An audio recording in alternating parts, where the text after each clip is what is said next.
Saviez-vous que 10 ans après le 11 septembre, des islamistes s'apprêtent à ériger une mosquée de la victoire sur les ruines du World Trade Center?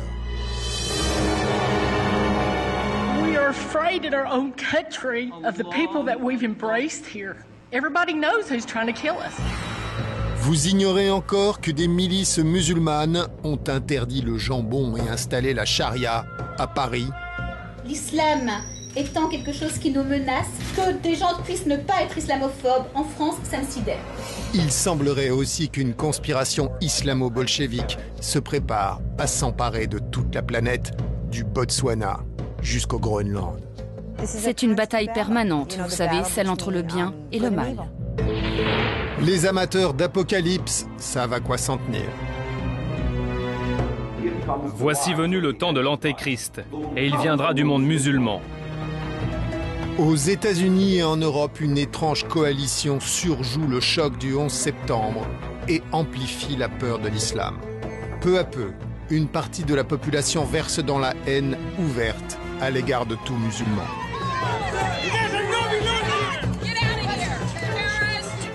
J'étais horrifiée.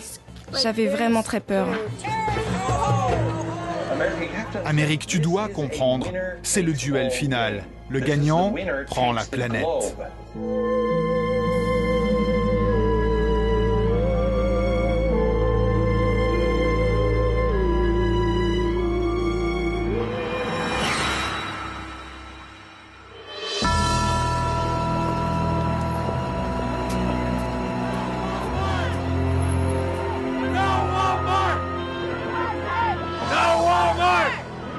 Quel rapport entre un hypermarché et une mosquée? Ce matin-là, devant la mairie de New York, nous avions un peu de mal à comprendre ce qui se jouait. D'un côté de la rue, des syndicalistes et des associations de consommateurs protestent contre l'ouverture d'un supermarché Walmart à Manhattan. Ils accusent l'enseigne Bon Marché de maltraiter ses salariés et détruire le petit commerce alentour. Hé, sac à merde! Sur le trottoir d'en face, une douzaine de conservateurs est venue défendre Walmart et condamner la construction d'une mosquée. Temple de la consommation contre lieu de culte islamique, peut-être les prémices d'une nouvelle guerre de religion. Même les manifestants étaient un peu perdus. C'est quoi le lien entre la mosquée de Ground Zero et Walmart? J'en ai aucune idée. Nous, on est là contre la mosquée Ground Zero. En fait, les ennemis de la mosquée se sont invités au rassemblement contre l'hypermarché pour faire entendre leur point de vue devant les caméras. Un point de vue simple, Walmart, c'est bien, l'islam, c'est mal. L'Amérique est en danger? Oui, il y a une armée d'esclaves qui va bientôt sortir des ghettos. Traitez-moi de folle, mais gardez ça dans un coin de votre tête. Ils sont une armée. Dites-moi, en France, vous avez beaucoup de musulmans là-bas? Oui. Vous avez eu des émeutes, n'est-ce pas? C'est vrai. Et c'est parce qu'ils voulaient imposer la charia dans votre pays, n'est-ce pas? Pour qu'ils puissent tuer leurs filles et faire tout ce qu'ils veulent avec leurs femmes si elles n'agissent pas comme il le faut. J'ai jamais entendu parler de ça. Eh bien, ils essaient de l'imposer ici, dans ce pays.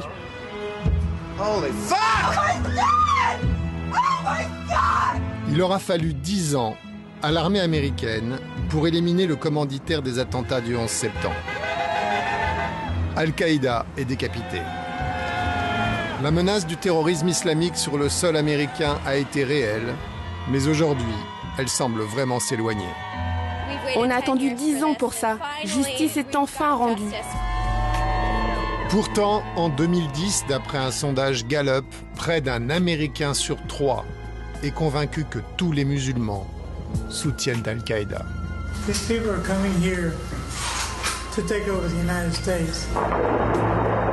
Cette vision d'apocalypse est répandue dans le public par un réseau d'influence.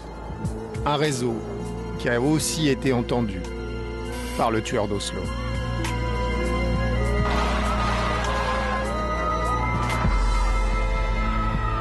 Hey, Rich, what's the plan? I'm not quite sure. I'm just waiting for Pamela to show up at the party. so I'm going to get back over by the door because where's Pamela? She's on her way. She's on her way. All right, we'll be right. Should we stay here, Robert? Celle qu'ils attendent tous, c'est elle, Pamela Geller. Pam Gallner, racist queen! We don't want your redneck dream! Pam Gallner, racist queen! We don't want your redneck... Pamela est le visage de la guerre contre l'islam aux États-Unis. We love your work. Thank you for what you do. You've been on my site. Yes, I've been many, many times. I'll be out here as much as I can. Pamela est la veuve d'un commerçant de voitures d'occasion impliqué dans une escroquerie bancaire. Avant de mourir en 2008, il lui a légué sa fortune. Le 11 septembre 2001 a transformé sa vie en croisade. Il n'y a pas d'islam modéré. Il n'y a pas d'extrémisme musulman. L'islam, c'est l'islam. Il n'y a pas de différence entre un type d'Al-Qaïda et un musulman normal ? Il y a différents degrés dans le fondamentalisme. Mais le fondamentalisme, c'est l'islam. Dans le Coran, il est dit que ce sont les mots d'Allah. Donc il faut qu'ils disent « Ok, inventons un islam sans le Coran ». Mais non. Mais qu'est-ce que vous voulez dire? Qu'ils doivent tuer tout le monde? Que ce sont les mots d'Allah qui leur donnent de tuer tous les non-musulmans? Non, mais vous demandez quelque chose d'impossible pour un musulman. De créer un islam sans Coran, c'est comme demander à un chrétien ou un juif de faire sans la Bible. Non, je ne leur demande pas de faire sans le Coran. Je leur demande de le comprendre de façon plus métaphorique. Pamela Geller est devenue une célébrité aux États-Unis. Sur Internet, où elle anime un blog très fréquenté, elle vise le statut de Lady Gaga anti-islam. Pamela sur son lit.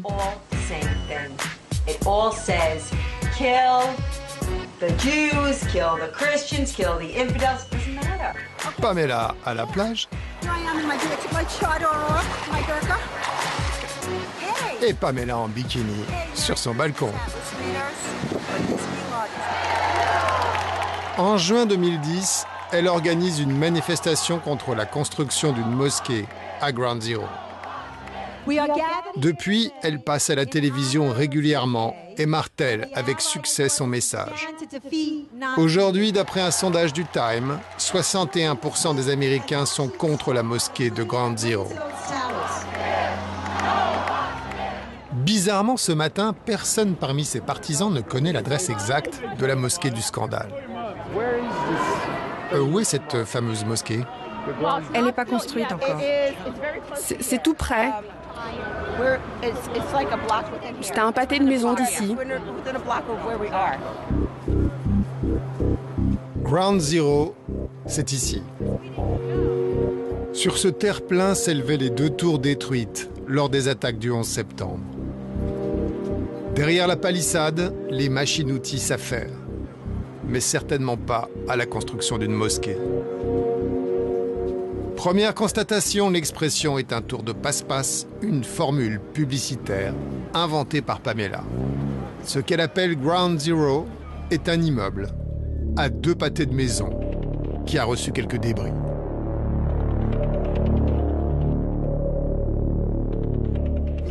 C'est pas précisément sur le site du World Trade Center, c'est plutôt à 300 mètres. Un train d'atterrissage est tombé sur le bâtiment. Ce bâtiment a donc subi les attaques du 11 septembre. Ce n'est pas à 200 mètres. C'est Ground Zero. Cet ancien atelier textile abandonné doit laisser place à un institut culturel musulman de 13 étages, avec un terrain de basket, une piscine et un lieu de prière. Un lieu ouvert à tous et soutenu par le maire de New York et le président Obama.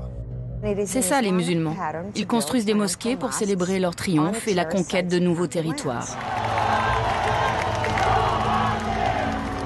L'islam aurait donc triomphé en Amérique.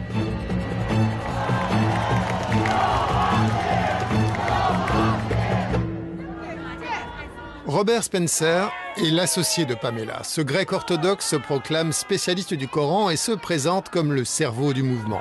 Le cerveau, c'est le monsieur barbu avec la casquette de marin breton.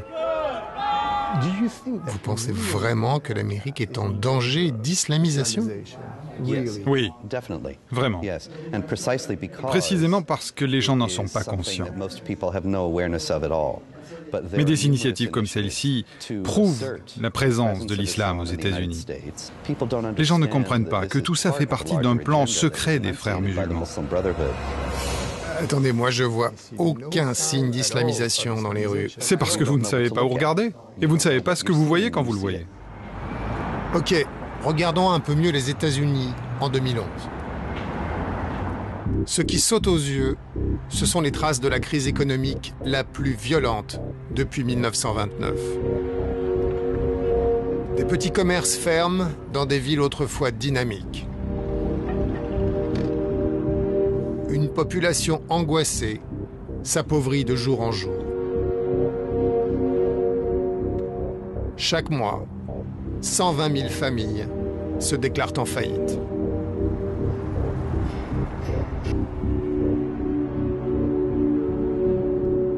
En 2008, la spéculation financière a désintégré 700 milliards de dollars. C'est après la grande crise de 2008 et l'élection de Barack Hussein Obama que l'Amérique profonde a commencé à prêter l'oreille à Pamela Geller et ses amis. Ils peuvent construire leur mosquée où ils veulent, mais pas à Grande Zéro. Admettons, pour de nombreux Américains, il peut être choquant de construire une mosquée à 300 mètres du World Trade Center. Mais à 2000 km de Ground Zero, est-ce que c'est plus facile? Nous partons pour le Tennessee. Nous voici au cœur de la zone la plus religieuse du pays, la ceinture biblique. Ici, les églises sont plus nombreuses que les fast-foods. Dans la tranquille petite ville de Murfreesboro, on bat des records. 252 temples et églises pour 100 000 habitants. Seuls les musulmans sont relégués dans une zone industrielle, juste derrière une pompe à essence. Pour faire comme leurs voisins chrétiens, ils avaient imaginé pouvoir se construire leur centre à eux avec un terrain de sport et une piscine. We have like a weekend school for the kids to teach them, basic religious. Saleh Benati est un notable local, un professeur respecté à l'université du Tennessee. C'est aussi l'un des leaders de la communauté musulmane. C'est lui qui a réuni les cotisations des musulmans pour bâtir la mosquée. Mais alors que les travaux venaient à peine de débuter, les musulmans de Murfreesboro allaient découvrir qu'ils n'avaient pas que des amis dans la ville. Soudain, leurs voisins venaient les dénoncer comme terroristes aux actualités régionales. You don't want a mosque in Murfreesboro? No. It's a training ground for jihad. That's what goes on there. That's where they gather to take over America. Et oui, les braves gens du Tennessee en sont convaincus. Si vous commencez par tolérer une mosquée, ils finiront tôt ou tard par défiler armés dans vos rues.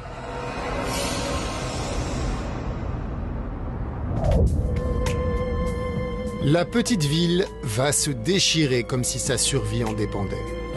Chaque nuit, le panneau annonçant la construction de la mosquée était vandalisé.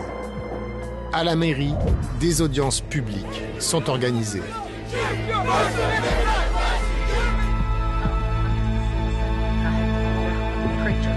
I was scared coming here tonight to even speak, which makes me so sad I can't even talk about it. That we are afraid in our own country of the people that we've embraced here. Everybody knows who's trying to kill us, and it's like we can't say it. My name's on the line. They're not going to come after me. Well, maybe they are. I don't know. Vous avez dû être un petit peu surpris de rencontrer une telle opposition. Exactement. C'était choquant, franchement. Personne ne s'attendait à ça. Ça fait 30 ans qu'on est ici. On n'avait jamais rencontré d'hostilité. Et soudain, toutes ces attaques, pas contre des musulmans en particulier, mais contre tous les musulmans. L'Amérique est une cible pour les djihadistes qui veulent nous envahir, nous tuer et prendre le pouvoir. Ils veulent prendre l'Amérique de force et nous réduire à l'esclavage en tant qu'infidèles. Notre pays est assiégé. Ils ont étiqueté chaque musulman comme terroriste, sans regarder sa couleur politique ou s'il est un extrémiste religieux ou pas. C'est dur à avaler pour nous. La première des peurs des opposants à la mosquée, que le Tennessee ne devienne un califat islamique. Tout comme la France. Et oui, les Européens l'ignorent encore, mais à Murfreesboro, ils savent. L'Europe est d'ores et déjà soumise à la loi islamique. Nous devrions regarder ce qui s'est passé en France, un pays qui a adopté l'islam après avoir été trop indulgent à l'égard des musulmans. Les machines, les bulldozers étaient là-bas, stationnés au bout du terrain. Elles étaient toutes prêtes à travailler le lendemain, mais elles n'ont pas pu. Ils ont brûlé le dernier engin, dans le fond. Pour les opposants à la mosquée, ce sont les musulmans eux-mêmes qui auraient mis le feu au bulldozer. Vous croyez qu'ils sont responsables de l'incendie de leur machine? Oh oui, je crois que ça a été monté de toutes pièces. Ils l'ont fait pour attirer l'attention sur eux. Ces gens ont vraiment employé tous les moyens pour faire entendre leur point de vue. Vous n'avez jamais de doute? Vous ne vous dites pas qu'en empêchant la mosquée, vous aidez les radicaux plus que les modérés? Non. Nous défendons la justice et la vertu. Nous sommes Américains. Nous devons garantir la sécurité à notre communauté.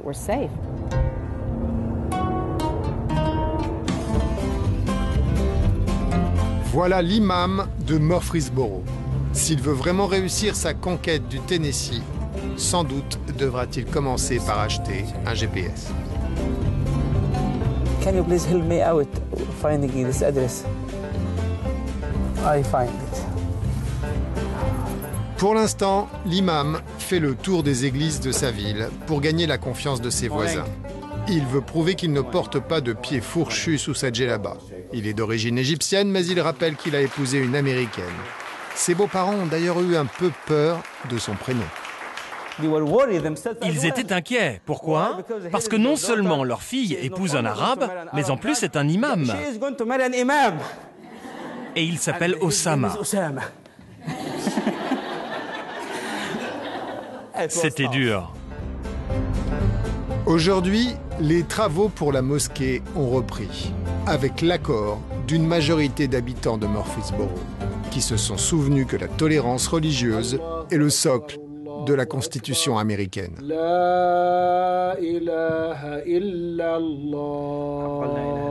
Reste une question.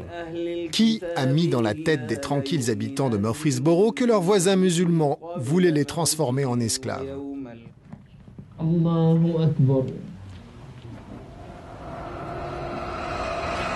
À 18h, allumez la télévision.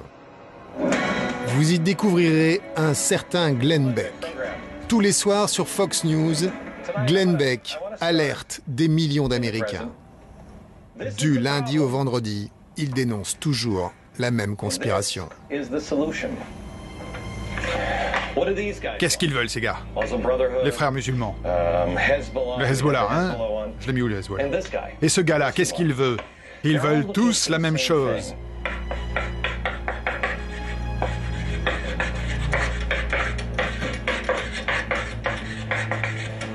Ce gars, il veut, je ne sais pas moi, une nouvelle banque.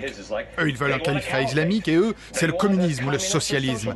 Ils disent tous la même chose. Un nouvel ordre mondial arrive et le monde tel que nous le connaissons, le capitalisme, est fini.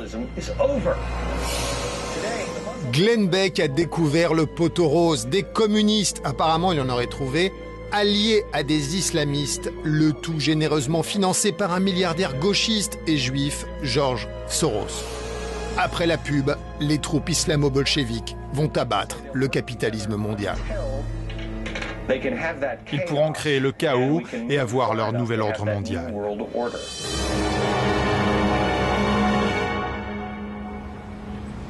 Petit rappel technique. Les musulmans représentent à peine 1% de la population américaine. Comment vont-ils s'y prendre pour leur confisquer leur carte bleue?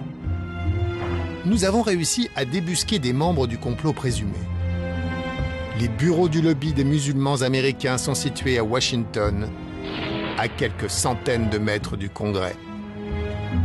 D'après leurs détracteurs, le Conseil des relations américano-islamiques serait infiltré par les frères musulmans et le Hamas. Aujourd'hui, ils reçoivent des lycéens. Et au vu des photos sur le mur, il semblerait qu'ils aient aussi des sympathies pour des présidents républicains comme George Bush et des vice-présidents démocrates comme Al Gore. Le mystère s'épaissit. J'ai écouté M. Glenn Beck et il paraît que vous faites partie d'une conspiration pour un nouvel ordre mondial. Certains ont transformé le dénigrement de l'islam en petite entreprise industrielle. Ces islamophobes dévouent toute leur vie à la diabolisation de l'islam. Ils cherchent à marginaliser les musulmans américains. En tant que musulman, vous comprenez que certains Américains puissent être effrayés après le 11 septembre? Bien sûr, mais en tant que musulmans américains, nous sommes toujours vulnérables aux actes des autres. Si quelqu'un fait quelque chose de mal dans un pays lointain, nous le payons ici. Et on n'a aucun contrôle là-dessus. Qu'est-ce qu'on peut faire à part condamner les actes terroristes? On n'est pas responsable de ce que font les gens tout autour du monde. Vous condamnez le terrorisme parce que vos adversaires disent que vous ne le condamnez jamais. J'ai pratiquement un tampon qui dit « Care », condamne tel acte et tel acte terroriste. Nous avons fait des dizaines et des dizaines de condamnations. En avril 2011, Fox supprime l'émission de Glenn Beck. Le patron de la chaîne a laissé entendre qu'il avait tendance à être un petit peu répétitif.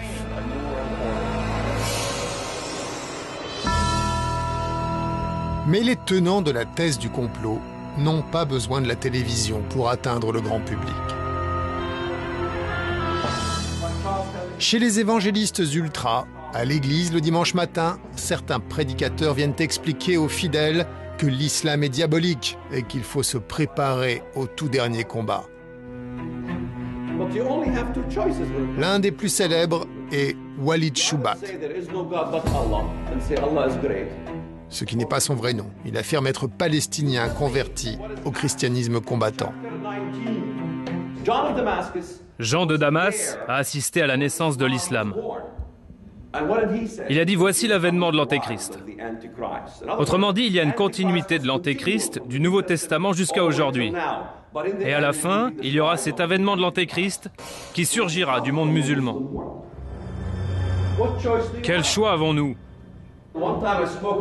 Un jour, je parlais dans une église et un fidèle s'est levé et a dit « Je ne me rendrai pas, monsieur. Je suis un Marine. Je me battrai. » Enfin, quelqu'un me donnait la bonne réponse. Vous savez que la Bible dit que les lâches n'entreront pas dans le royaume de Dieu. Bande de lâches. Vous savez combien il y a de traîtres dans l'église? Des tonnes. Alors que nous l'interviewons, Walid Shoebat tente de modérer un petit peu son discours, mais un peu seulement. Alors il y a une guerre finale qui arrive? Oui, c'est exact. On aura beau essayer d'éviter cet Armageddon religieux, il y aura bien une guerre de religion. Quelle est la solution pour l'islam? Certains fanatiques déments disent « tuez-les tous ». Mais c'est trop. Ce n'est pas comme cela qu'on agit. Non, le génocide n'est pas une solution pour le monde musulman. Certains extrémistes de droite disent « jetez-leur une bombe nucléaire ». Mais nous devons vivre avec les musulmans. Ce qu'il faut faire, c'est séparer la charia de l'islam.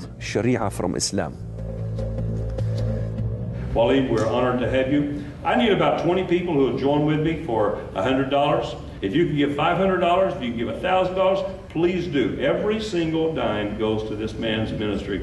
And I believe it's one of the most vital ministries that we've got in the world today.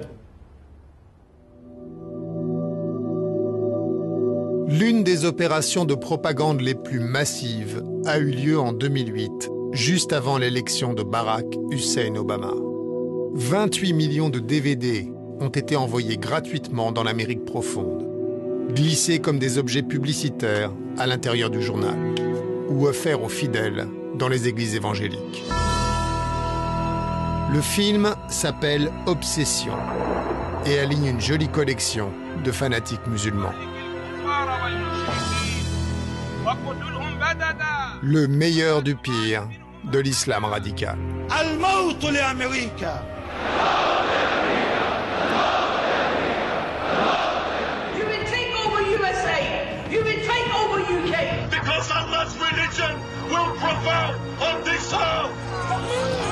Obsession inaugure un nouveau genre cinématographique, le film d'horreur islamiste.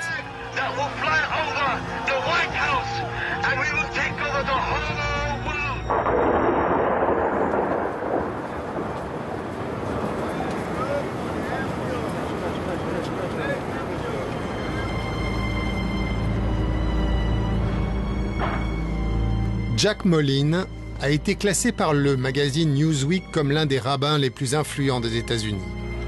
Un matin, il a reçu lui aussi le DVD Obsession avec son journal. En tant que juif, le film lui a rappelé quelques très mauvais souvenirs.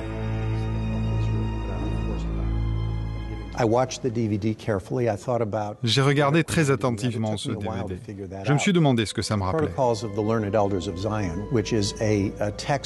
Le protocole des sages de Sion. C'est un texte utilisé dans certaines zones de la planète où l'antisémitisme est bien enraciné.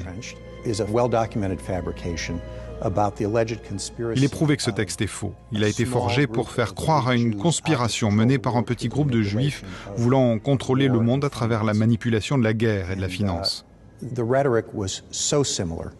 La rhétorique était tellement similaire dans ce film, Obsession, que j'ai renommé le DVD le protocole des sages d'Arabie Saoudite.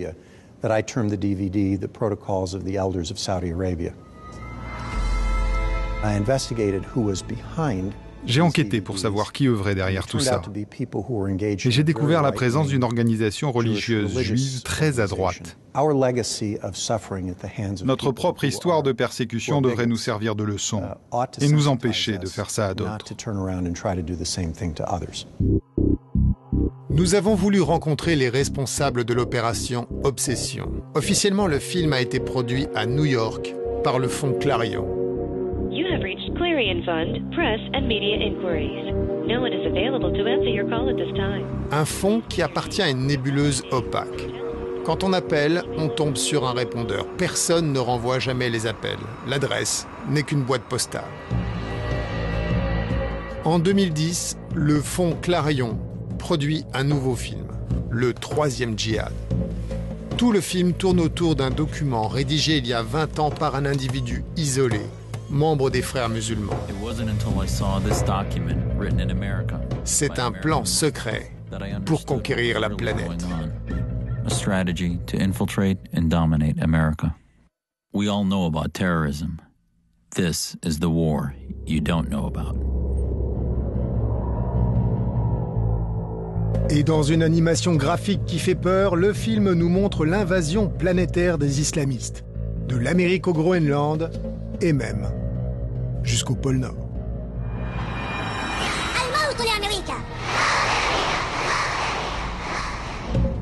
Nous nous sommes procuré le document original de l'ambitieux Frères musulmans. Au détour d'une phrase, on y découvre tout de même que l'affaire n'est pas dans le sac. Imagine un peu, dit-il, si nous arrivions à nous unir et à marcher du même pas. Il y a encore du pain sur la planche avant de planter le drapeau de l'islam sur la banquise. Et pourtant, cette œuvre un peu folklorique de quelques agités du complot a été utilisée comme outil pédagogique pour former la police de New York. L'affaire est dévoilée parce qu'un officier de police, choqué, a alerté le lobby des musulmans américains. Voilà ce qu'ils montrent à la police. Ils montrent des cinglés, des explosions.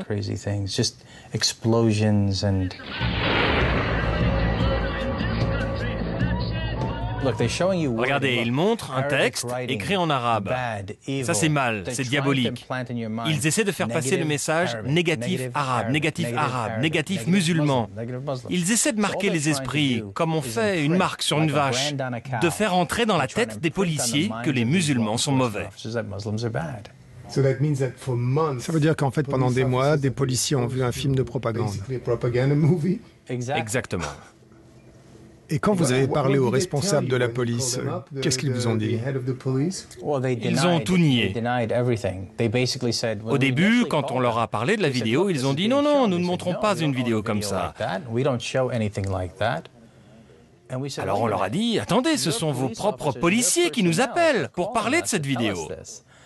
Ils sont revenus vers nous pour nous dire qu'apparemment le film avait bien été projeté, mais que ce n'est pas l'un de leurs films et qu'ils vont s'en débarrasser. Aujourd'hui, la police de New York est extrêmement embarrassée par cette histoire. Ils insistent, ce film ne reflète pas leur position officielle et ils refusent par ailleurs de donner le nom de l'entreprise privée et le montant du contrat de formation.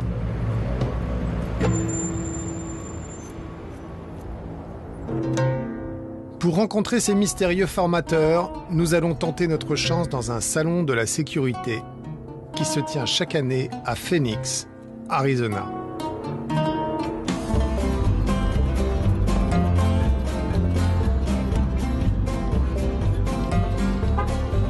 À Border Security Expo, on traite 3 grands problèmes: frontières, terrorisme, immigration. Et on est à la pointe de la technologie. Good shot.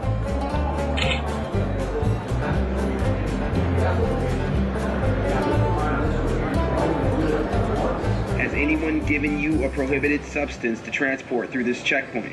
No, sir. We have this mock bomb. Hide it in their luggage. It works with me. I want to try. Please describe in detail the contents of your backpack or purse. I only have a camera and books. No, this is great. I passed. Yeah. I'm a good terrorist. I think it's because it knew who you were. Le salon est fréquenté surtout par les forces de l'ordre. La police, les shérifs, les douanes, la sécurité intérieure, des gens sérieux, avec une arme à la ceinture. Ils sont venus écouter notamment des spécialistes en terrorisme islamiste. Et dans un séminaire, nous découvrons la présence d'un membre du groupe Clarion, Claire Lopez. Madame Lopez est venue expliquer aux policiers qu'on se trouvait à l'heure de la grande convergence entre toutes les forces du mal, tous unis contre l'Amérique. C'est une sorte de convergence des menaces. Et dans cette convergence des menaces, on voit l'Iran qui travaille avec tout le monde. Al-Qaïda, le Hamas, le Hezbollah. Remarquez bien, ce sont des sunnites et des chiites. On dit qu'ils ne peuvent pas travailler ensemble, aussi ils peuvent. Il y a aussi le KGB, les Nord-Coréens, les narcotrafiquants, le crime organisé, la Syrie et les talibans. Et on n'est pas au bout de nos surprises.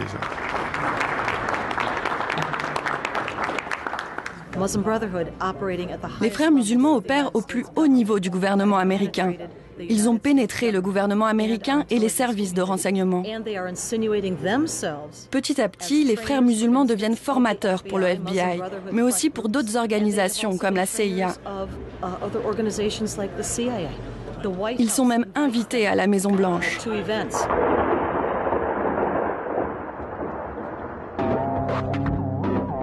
Max Blumenthal est journaliste. Depuis des années, il suit de près cette galaxie. L'époque lui rappelle le macartisme des années 50, quand la droite américaine voyait des infiltrés communistes partout.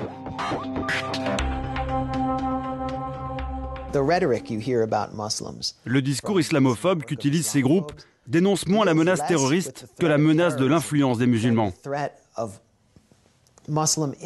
Ce qui les inquiète, c'est que les musulmans gagnent de l'espace dans la politique, la finance, et qu'ils renversent les fondements de l'Amérique.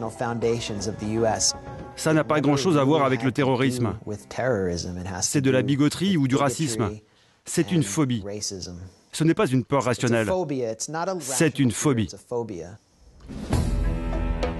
Et les attaques contre les musulmans ne cessent de se multiplier. Un chauffeur de taxi new-yorkais a été poignardé. 2 Sikhs, des Indiens du Pendjab, ont été tués en Californie parce qu'ils portaient un turban sur la tête. Et des dizaines de mosquées sont profanées chaque mois. Un incident a été filmé par des caméras amateurs et aussitôt posté sur Internet. Il a eu lieu ici, en Californie, à Yorba Linda, le 13 février 2011, lors d'un dîner de charité organisé dans cette salle municipale par une association musulmane. Des ultra-conservateurs avaient appelé à manifester contre la présence au dîner d'un imam dénoncé par eux comme extrémiste. Très vite, malgré la présence d'enfants, la manifestation déborde. La foule a été chauffée à blanc par des déclarations d'élus politiques locaux, appelant au meurtre. Let me tell you what's going on over there right now. Make no bones about it. That is pure, unadulterated evil. As a matter of fact, I know quite a few Marines who will be very happy to help these terrorists to an early meeting in paradise.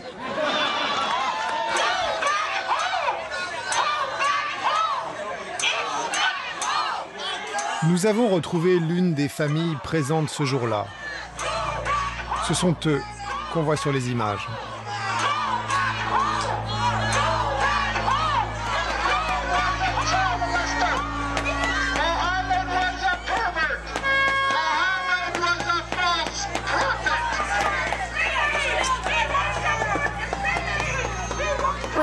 Quand je me suis avancée vers l'entrée, il y avait la foule. J'étais horrifiée. J'avais vraiment très peur. J'avais peur que quelqu'un sorte de la foule et nous fasse du mal.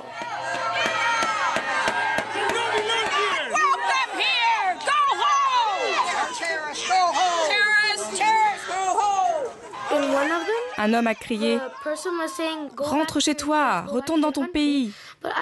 Mais je n'ai pas compris. Je suis née ici, je vis ici, j'habite ici. De quel pays parle-t-il ? Quand les enfants sont arrivés, il y avait beaucoup de hurlements. Les enfants se sont sentis menacés parce que des gens plus grands qu'eux leur criaient dessus. Ça peut vraiment les traumatiser.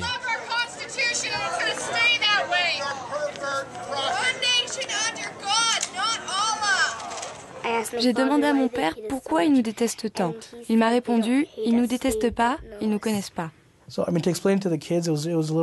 C'était difficile d'expliquer ça aux enfants. Ce n'est pas le genre de conversation qu'on a envie d'avoir avec de tout petits enfants innocents.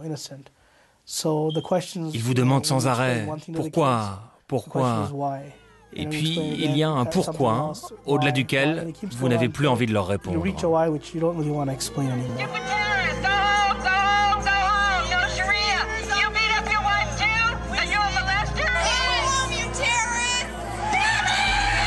En juillet 2011, un cran définitif est franchi dans la violence. Un Norvégien islamophobe, Anders Breivik, tue 76 personnes à Oslo.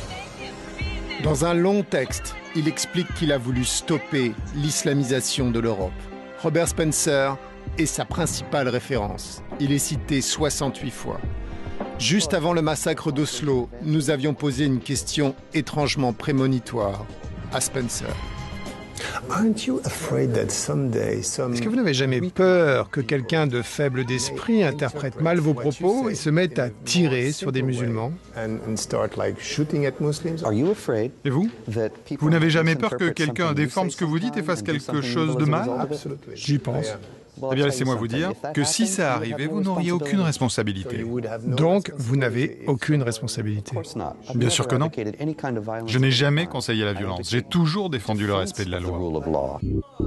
En février 2011, mauvaise nouvelle pour Spencer et Geller, la plus ancienne organisation des droits civiques, le Southern Poverty Law Center, les classe parmi les groupes qui prêchent la haine. Juste à côté du Ku Klux Klan. Nous allons découvrir que Spencer et Geller se sont affiliés à un mouvement européen que l'extrême droite la plus radicale pilote en sous-main. Le nom de cette nouvelle internationale, Stop à l'islamisation. Elle a été lancée par un Européen, Anders Gravers. Vous avez été inspiré par eux? Oui. C'est Anders Gravers qui nous a demandé de créer Stop à l'islamisation de l'Amérique, à Pamela et moi. Il n'y a pas d'affiliation organisationnelle, mais nous travaillons pour la même chose. Liberté, démocratie et défense de l'égalité des droits. Liberté et égalité des droits, de bien belles valeurs. En décembre 2010, le réseau Stop à l'islamisation s'est réuni à Paris. Anders Gravers était là, bien sûr. Stop mosque building, stop Sharia law, stop Sharia finance. Il y avait aussi des Belges, des Suisses, des Anglais. La rencontre était organisée notamment par un groupe français, le Bloc identitaire. À la tribune, son leader aligne les déclarations vaguement menaçantes.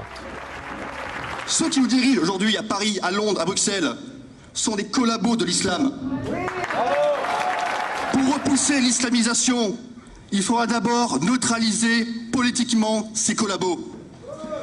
Défi total, réponse totale. Dans les années 90, le vigoureux Fabrice Robert dirigeait Unité radicale, un groupe fréquenté par de jeunes néo-nazis et dissous par le gouvernement français. Ses leaders ont alors refondé une organisation au nouveau visage, le Bloc identitaire. Fini l'antisémitisme et la nostalgie pour les breloques du Troisième Reich. Le Bloc n'a plus qu'un unique ennemi, l'islam. L'islam n'a pas sa place en Europe.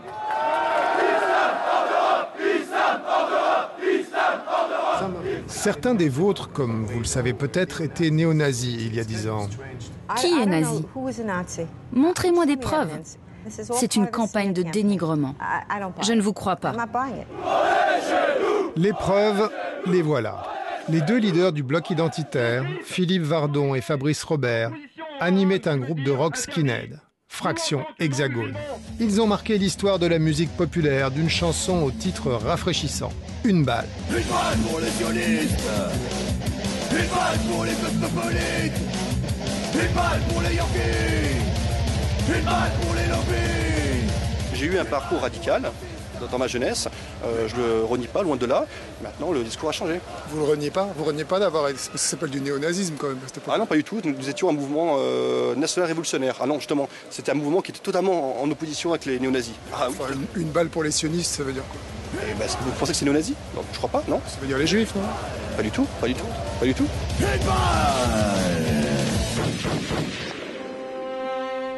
Le Bloc identitaire appartient désormais à cette coalition où peuvent se côtoyer des extrémistes de divers horizons, tous cimentés par la haine vis-à-vis de l'islam.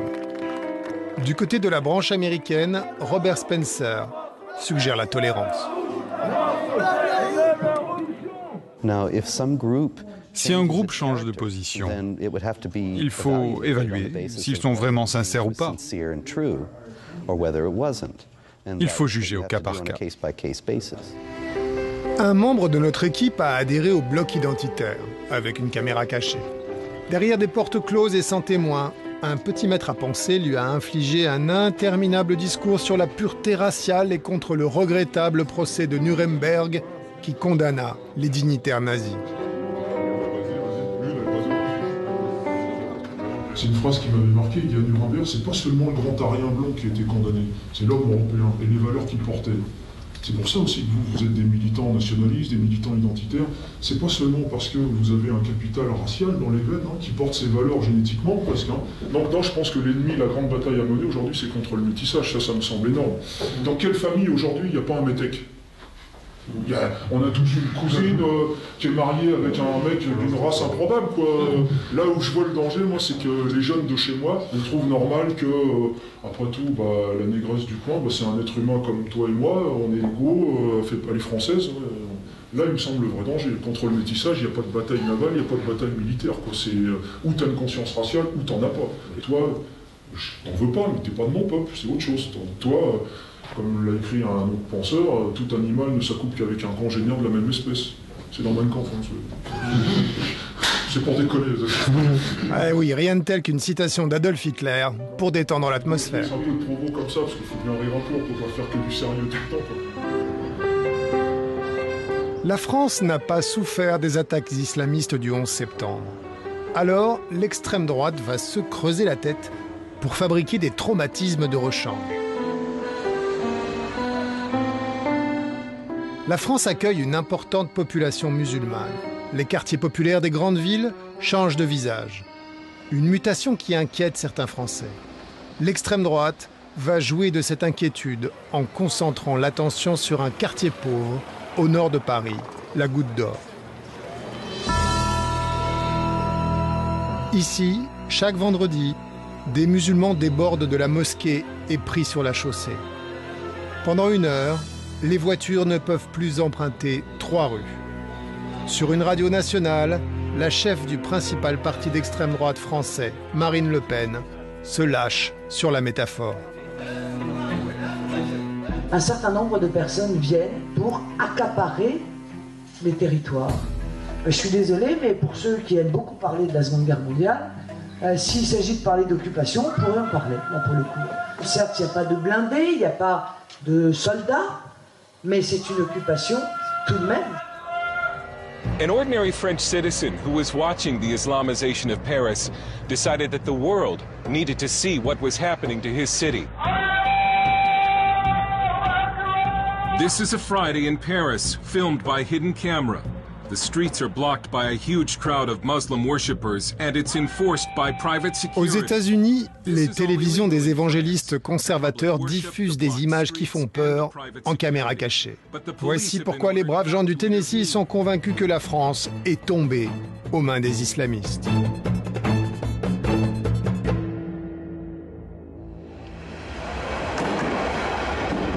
N'écoutant que notre courage, nous avons décidé d'aller nous aussi risquer notre vie au milieu des Mahométans ivres de conquête. Nous avons été reçus par Moussa Niembele, responsable de la sécurité de la mosquée. Là, vous avez une salle qui est là. 1 heure avant le début officiel de la prière, la mosquée est déjà bondée. Là, on ne pourra pas aller plus loin parce qu'il y a trop de monde, mais vous pouvez vous avancer.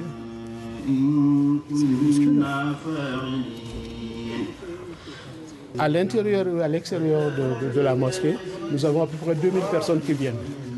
On arrive à entasser, c'est le mot, 800 à 1000 personnes dedans. Dans les locaux. Vous vous sentez bien en tant que musulman en France en ce moment? Se sentir bien, non. Mais vous savez, lorsque vous avez l'impression de bien faire, de faire de votre mieux en tout cas, et que vous avez des critiques derrière, ça vous décourage un tout petit peu. 200 mètres carrés pour 2000 fidèles, ça fait 10 musulmans au mètre carré, alors oui, ça déborde. Ça va bien? Oui, ça va. Alhamdulillah. Monsieur Niembele tient beaucoup à respecter la loi. Je suis le responsable du service d'ordre et de temps en temps je viens me présenter au cas où il y aurait des problèmes, je viens vous voir. Voilà. Et ce qui est valable pour vous, ça l'est pour vos collègues aussi. Je vois qu'elles sont très occupées. Vous leur transmettrez nos respectueuses salutations. Voilà, merci beaucoup. Il veille à ce que les gens ne se répandent pas trop. Qu'est-ce que vous lui avez dit, monsieur? Je lui ai dit de ne pas au moins boucher le passage cyclable, quoi. Cela fait 20 ans que les musulmans de Barbès demandent qu'on leur agrandisse leur mosquée pour éviter de prier dans la rue. Sans succès.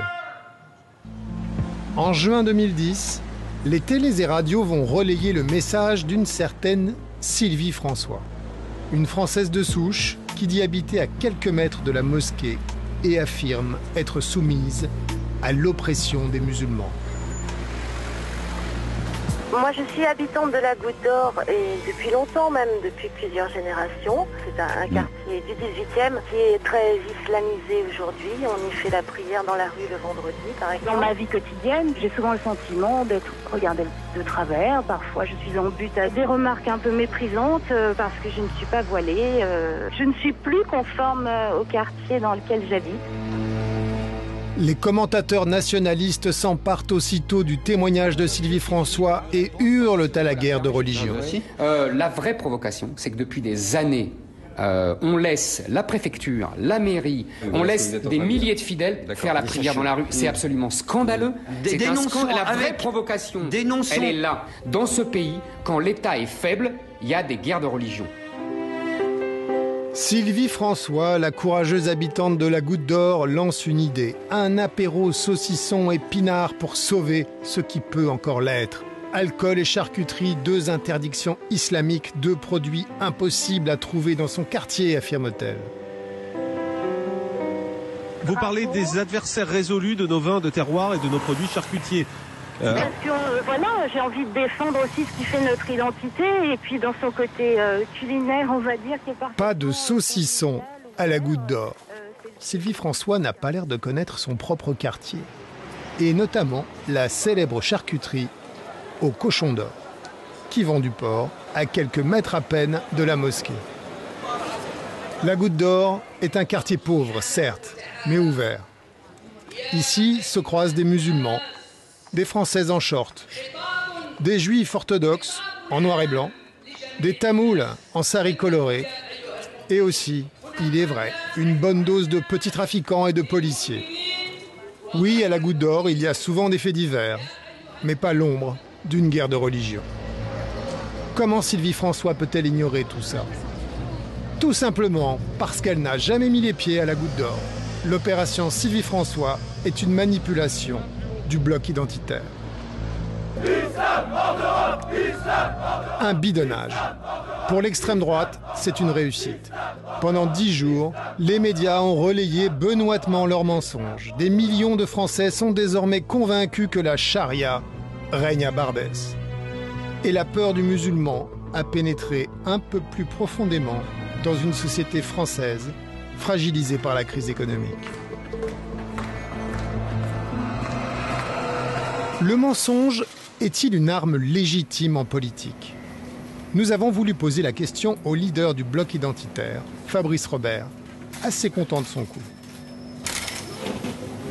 Notre objectif était bien sûr de faire réagir les autorités sur un autre scandale, celui de l'occupation de plusieurs rues parisiennes pour la prière musulmane. Si j'ai bien suivi, il y avait une dame qui s'appelait Sylvie François qui disait être habitante de Barbès, qu'elle ne pouvait pas acheter de saucisson, elle ne pouvait pas acheter de vin.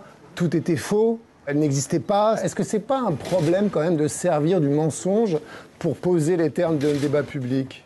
Quand je vois les mensonges diffusés par les médias tous les jours, non, j'ai aucun scrupule. Après, c'est pas un mensonge. La figure de Sylvie François s'est transformée comme porte-parole d'un mal-être en France. Oui, mais elle n'existe pas. Enfin, concrètement, elle a parlé à la télé, à la radio, en disant « J'habite Barbès, je ne peux plus sortir, je ne peux plus boire de vin, je ne peux plus acheter de saucisson » et tout était faux. Je pense qu'il y a beaucoup de Sylvie François à Barbès. Oui, non, mais enfin, quand même, on ne peut pas avoir recours aux mensonges comme ça. Monsieur Morera, ça fait maintenant 4 ans que Riposte Laïque existe. Je suis stupéfait depuis 2 ans par le nombre de personnes qui nous écrivent en nous disant « Surtout, ne publiez pas mon nom. Je ne veux pas avoir d'ennui. » En l'occurrence, tout était faux. Mais attendez, vous avez répandu dans la société une idée fausse. Je crois qu'il ne faut pas faire du déni de réalité. Moi je vous parle juste d'un coup de communication. Enfin, vous n'avez pas le nier. Sylvie François n'habite pas à la Goutte d'Or, on est d'accord là-dessus. S'il n'y a pas de problème à Barbès, si on trouve librement du vin, si on trouve librement du saucisson, pourquoi nous avoir dit que c'était une provocation? Aux côtés de Fabrice Robert, il y a le groupe Riposte Laïque, 2 anciens militants d'extrême gauche ayant joint leurs forces à l'extrême droite. Je considère qu'en France, on devrait tous avoir on va dire une nécessité impérieuse qui est d'être islamophobe pour défendre la République, pour défendre la France. Que des gens puissent ne pas être islamophobes en France, ça me sidère. Et vous savez que la phobie, c'est une maladie. Hein. La phobie, ça se soigne. Arachnophobie, par exemple, c'est des gens qui s'évanouissent quand ils voient des araignées. Que vous l'utilisez qui ont des terreurs comme ça, ils se mettent à trembler. Non. Ne jouez pas sur le double sens des mots, vous savez très bien. Ah non, la phobie, c'est une maladie. C'est classé par les psychiatres comme une maladie. Ce petit groupe rouge-brun est convaincu d'avoir imposé son discours islamophobe dans le débat public et au plus haut niveau du gouvernement.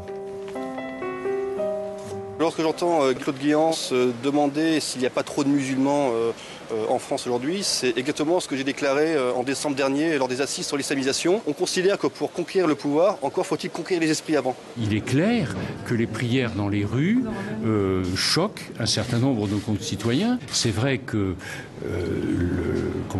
l'accroissement du nombre des fidèles de cette religion, un certain nombre de comportements pose problème. Je dirais tout simplement... 6 mois après l'opération Sylvie François, le journal Le Monde rend public un sondage. 42% des Français pensent que la présence des musulmans est une menace pour l'identité française.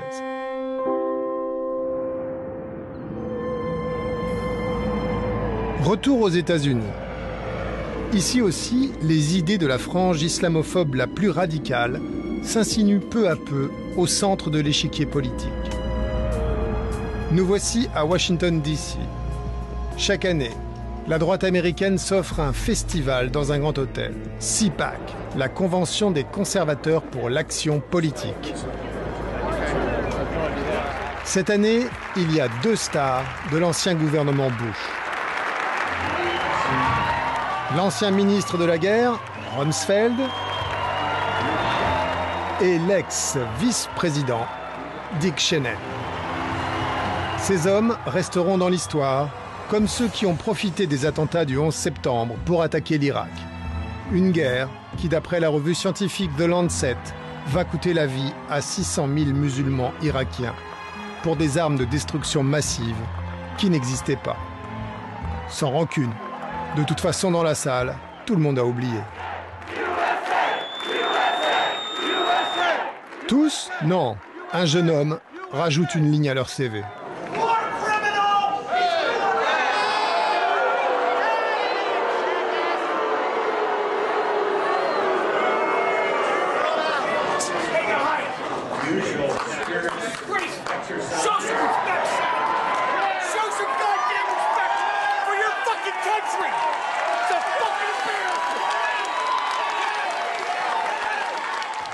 Les États-Unis sont la plus belle création de l'homme sur Terre.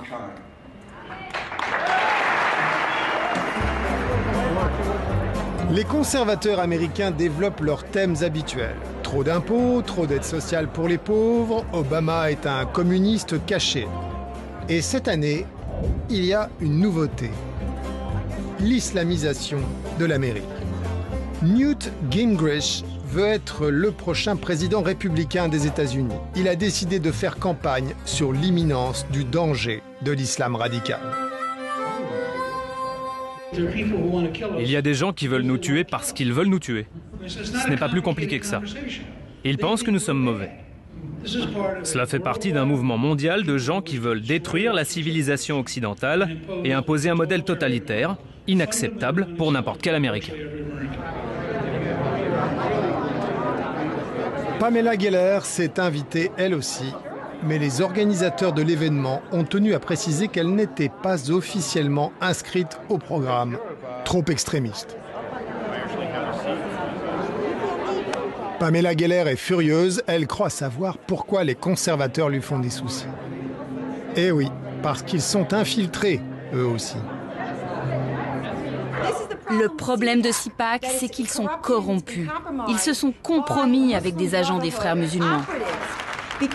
Si vous regardez le programme de CPAC et regardez les titres de la presse, ils sont soit complètement nuls, soit complices. Moi, je crois qu'ils sont complices. Pamela Geller vient montrer un film qu'elle a produit sur le 11 septembre. Elle est venue avec des veuves. Et l'émotion arrive assez vite à son incandescence.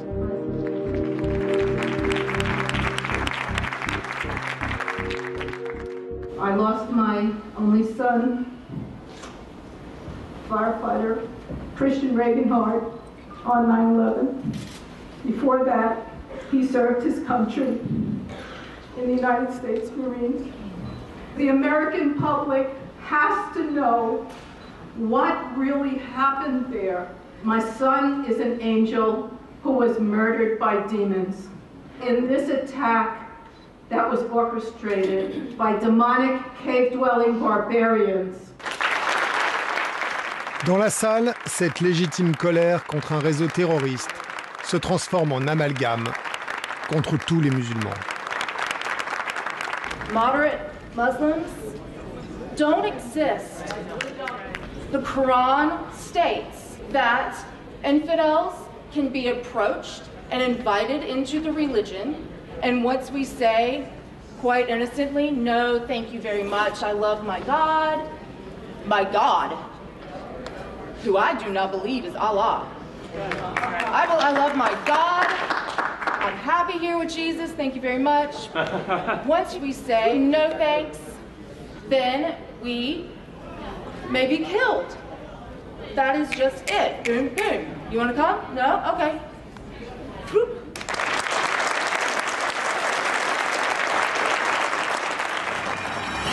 Islam hors d'Europe! Islam hors d'Europe! Islam hors d'Europe! Islam hors d'Europe! Islam hors d'Europe! En mai 2011, les ennemis de l'islam se réunissaient à Lyon. 2 continents, seul le totem change. À Lyon, on vénère le cochon, animal tabou pour les musulmans. Vos libertés fondamentales, vos libertés publiques, pour défendre votre place d'homme libre. Aujourd'hui, nous consommons du halal sans le savoir. C'est insupportable. On consomme du halal, on finance l'islam, on finance les mosquées, on finance les imams.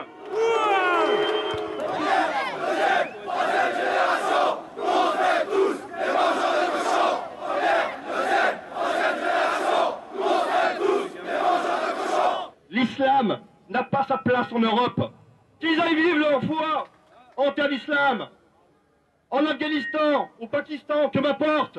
Mais qu'ils sachent une chose, c'est que la France et l'Europe ne seront jamais terre musulmane.